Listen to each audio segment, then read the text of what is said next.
충격적인 사실 하나 알려드리겠습니다. 요양병원에 있는 환자 중 70%가 치매로 인해 입원합니다. 굉장히 충격적이죠? 게다가 더 놀라운 것은 2050년에는 치매 환자가 300만 명이 넘을 전망이라고 합니다. 현재 우리나라 인구가 5,200만 명인 것을 감안하면 무섭게 들립니다. 더 무서운 점은 치매는 현대의학으로는 치료가 힘들다는 겁니다. 하지만 예방은 가능합니다. 즉 평소 꾸준한 관리를 통해 치매를 멀리할 수 있다는 것이죠. 따라서 우리 몸에 좋은 영양소를 고루고루 섭취할 수 있어야 합니다. 오늘 말씀드릴 이 음식들과 계란을 함께 드셔보시면 놀라운 경험을 할 수 있을 겁니다. 치매 예방은 물론이고 안구 건강에도 굉장히 좋기 때문입니다. 절대 계란을 그냥 먹으면 안 됩니다. 이번 영상에서 알려드릴 방법으로 먹어주시면요. 노안으로 침침한 눈이 점차 밝아지고 치매 또한 예방할 수 있을 겁니다. 지금부터 계란의 효능과 계란과 함께 먹으면 시너지 효과를 낼 수 있는 음식에 대해 알아보겠습니다. 일단 가장 먼저 계란은 고단백 저열량 식품입니다. 맛은 물론이고 영양과 가격 이 세 가지 모두를 충족하는 식재료인데요. 계란은 완전 식품이라고도 합니다. 그만큼 단백질, 양질의 지방, 칼슘, 인, 비타민, 무기질과 같은 우리 몸에 필수적인 다양한 영양소가 들어있습니다. 이탈리아 세계 최고령자인 엠마 모라노 할머니는 다음과 같이 말했습니다. 본인의 장수 비결은 다름 아닌 매일 계란 3개를 섭취한 것이라고 말입니다. 많은 사람들이 계란은 단순히 단백질이 많이 들어있는 식재료로 생각하고는 합니다. 하지만 사실 계란 한 알에는 뇌 건강에 유익한 영양소가 아주 많이 들어있어요. 더불어 눈 건강에 좋은 루테인과 제아잔틴 성분이 풍부하게 들어있습니다. 많은 사람들이 따로 루테인 비타민을 사서 섭취하고는 하는데요. 굳이 그럴 필요가 없습니다. 계란 한 알에는 루테인이 많이 들어있기 때문입니다. 특히 이 루테인과 제아잔틴은 계란 노른자에 많이 들어있는데요. 이들은 노화로 인한 시력 손상과 실명의 주요 원인 중 하나인 황반변성과 백내장의 발병 확률을 크게 줄여줍니다. 더불어 계란에는 비타민 어가 풍부하게 들어있습니다.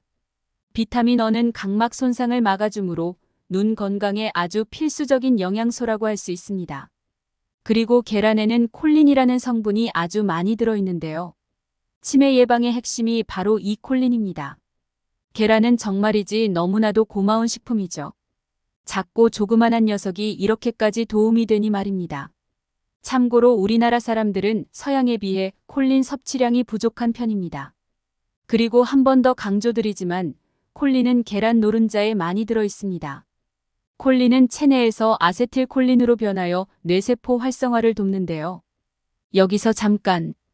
혹자는 계란은 콜레스테롤이 높은 식품이 아니냐고 질문할 수 있습니다. 물론 틀린 말은 아닙니다. 게다가 계란을 많이 먹으면 아무래도 칼로리가 걱정될 겁니다.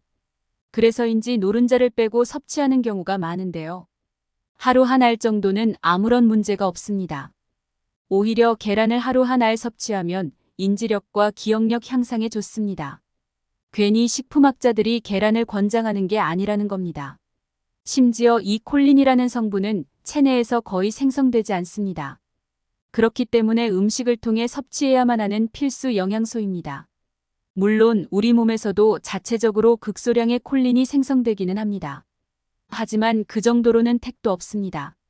반드시 외부로부터 섭취할 필요가 있습니다. 콜린은 주로 동물성 식품에 함유되어 있는데요. 특히나 채식 위주의 식단을 병행하면 콜린이 결핍될 수 있습니다. 나이가 들면 아무래도 소화 능력이 떨어지죠. 그렇다 보니 육식을 멀리하게 됩니다. 이건 좋은 습관입니다. 하지만 육식을 100% 끊는 건 위험할 수 있습니다. 따라서 계란을 통한 콜린 섭취 잊지 말아주세요. 그리고 나이가 들다 보면 자연스레 언어, 공간지각 및 추리 능력이 떨어지게 됩니다. 그렇다 보니 대화를 하다가도 갑자기 단어가 떠오르지 않아 당황하셨던 경험이 있을 겁니다. 그리고 이때 또 콜린이 중요한데요. 콜린은 레시틴의 주성분으로 뇌의 지질대사와 혈액순환을 촉진합니다. 다시 말해 혈관의 유화작용에 적극적으로 관여를 하는 것입니다.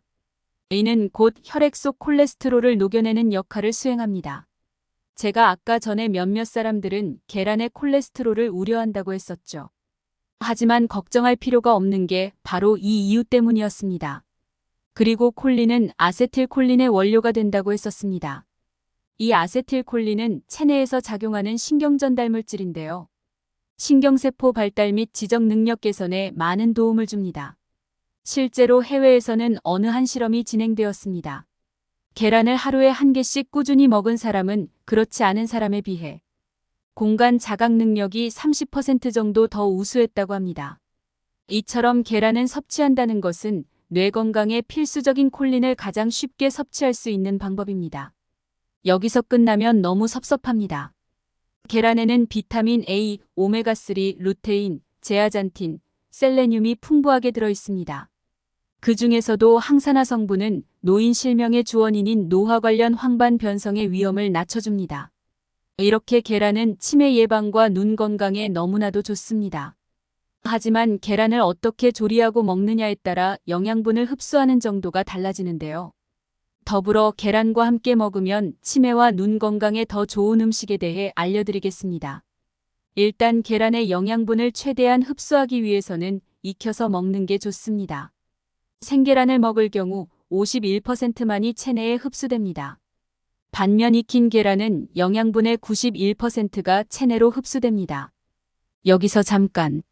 계란은 익힐 때 유의해야 할 사항이 있습니다. 그것은 바로 고온 조리와 장시간 열이 가해질 경우 일부 영양소가 손실된다는 것입니다. 가령 계란을 40분 동안 구우면 비타민 D는 61%까지 손실됩니다. 하지만 짧은 시간 동안 삶으면 비타민 D 손실을 18% 정도로 줄일 수 있습니다. 뿐만 아니라 계란을 너무 고온에서 조리하면 옥시스테롤과 같은 인체에 해로운 물질이 생성되니 반드시 피해 주시길 바랍니다. 참고로 옥시스테롤은 심장질환의 위험 증가와 관련이 있습니다. 혹자는 누가 구운 계란을 먹냐고 할 수 있습니다. 하지만 우리는 구운 계란을 종종 먹습니다. 대표적으로 찜질방에서 먹는 맥반석 계란이 예시가 될 수 있습니다. 그러니 장시간 열이 가해진 계란은 자주 먹지 않는 게 건강에 좋습니다. 더불어 건강하게 계란을 섭취하기 위해서는 완숙보다는 반숙이 좋습니다. 또한 삶은 계란이 구운 계란보다 영양소를 더욱 많이 함유하고 있습니다. 뿐만 아니라 계란은 단독으로 먹을 때보다 다른 음식과 함께 먹어야 좋은데요. 계란은 완전 식품입니다. 하지만 비타민C와 식이섬유가 부족하다는 단점이 있습니다. 따라서 이 둘을 보충해 줄 수 있는 음식과 함께 섭취해야 합니다. 토마토, 새우, 브로콜리, 우유가 적절한 예시가 될 수 있습니다. 토마토에는 각종 비타민과 미네랄 등이 풍부하게 들어 있습니다. 그 중에서도 비타민C는 하루 섭취 권장량의 절반이 들어있을 정도로 풍부합니다. 게다가 토마토는 심혈관 질환 예방에도 아주 효과적입니다. 그러니 계란과 토마토를 함께 드셔보세요. 항암 효과를 높일 수 있습니다. 더불어 토마토에는 라이코펜이라는 성분이 들어있습니다. 이는 항암 성분인데요. 라이코펜은 체내에서 합성이 이루어지지 않습니다. 그렇기 때문에 반드시 식품으로 섭취해야 합니다. 또한 라이코펜 성분은 열을 가해 조리해서 먹으면 흡수율을 5배나 높일 수 있습니다. 그러니 계란과 함께 조리해 먹으면 찰떡궁합이 따로 없을 정도입니다. 그리고 새우에는 아미노산의 일종인 타우린이 풍부하게 들어 있습니다. 이는 간에서 콜레스테롤 대사를 촉진시키는데요. 결과적으로 콜레스테롤이 체내에 축적되는 것을 방지합니다. 또한 새우 역시 계란과 마찬가지로 아세틸콜린 성분이 많이 들어 있습니다. 이 성분은 노화를 방지하는 효과가 있습니다. 브로콜리에는 식이섬유와 칼슘이 많이 들어 있습니다. 그러니 브로콜리와 계란을 함께 먹으면 영양 불균형을 해결할 수 있겠죠. 게다가 브로콜리에는 베타카로틴 성분이 많이 들어 있습니다. 이는 성인병 예방에 좋습니다. 이외에도 노화 방지, 암 예방 등의 효능이 있어 계란과 꼭 같이 먹어야 할 식품입니다. 여담으로 브로콜리는 타임지에서 선정한 세계 10대 슈퍼푸드 중 하나입니다. 마지막으로 우유에 대해 설명드리겠습니다. 우유에는 펩타이드 성분이 들어 있습니다. 이는 항균 작용이 있습니다. 또한 소화기관의 건강을 개선하고 면역력을 증진시켜줍니다. 계란찜을 할 때 우유를 살짝 첨가해 주세요. 그러면 영양분이 보완되고 고품질, 고단백 영양분을 흡수할 수 있습니다. 보너스로 하나 더 알려드리겠습니다. 계란과 궁합이 좋지 않은 음식도 당연히 존재하는데요. 대표적으로 녹차와 같은 차 종류, 그리고 두유, 시금치 등을 조심하셔야 합니다. 왜냐하면 이들은 계란과 함께 섭취 시 영양 흡수를 방해하기 때문입니다. 혹은 위와 장에 무리를 줄 수도 있어요. 이상으로 계란에 대한 다양한 정보를 알아보았습니다. 저는 앞으로도 유익한 정보로 찾아뵙겠습니다. 독자님들의 소감을 반드시 댓글로 작성해 주시길 바랍니다. 그리고 본 영상을 많은 사람들께 공유해 주세요. 최대한 많은 사람들이 건강해졌으면 합니다. 감사합니다.